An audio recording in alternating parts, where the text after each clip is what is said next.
A string of crime that eventually ended in a man dying while in APD custody. It all began on Saturday, June 6, along Woodrow Avenue, when multiple 911 calls came in. There's a man outside my house. He broke the window in my car. Callers reported the man was bleeding and acting erratically. Just less than an hour later, he would be seen approaching the front door of a home.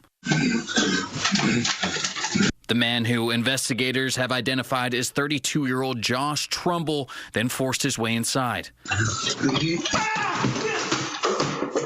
The owner of the home, who was away at the time, could be heard calling police as she watched it all unfold on her Ring camera. Some guy without a shirt and shoes and stuff was really frantic, knocking on the door, and then he busted the door with his shoulder. Officers would find blood inside alongside a broken window at the rear of the house.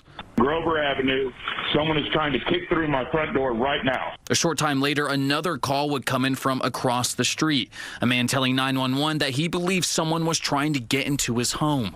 Ma'am, I am now armed. If someone comes through that door, I will defend myself. Officers would arrive and find Trumbull laying in the front yard of a home.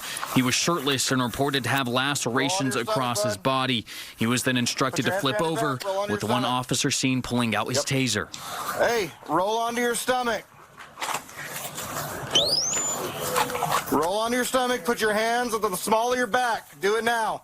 As officers attempted to put Trumbull in handcuffs, a warning can be heard for him to relax. Trumbull then appears to place his hands on the ground to push upwards. That's when the taser is used.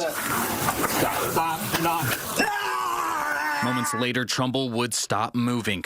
Officers then checked his pulse and immediately started applying CPR before EMS arrived. Emergency medical services personnel continued attempts to save his life for 38 minutes. At 7:18 p.m., despite those measures, Mr. Trumbull was pronounced deceased at the scene.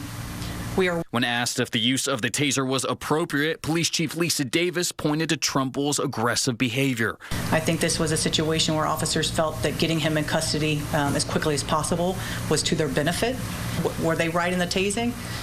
I believe that tasing was.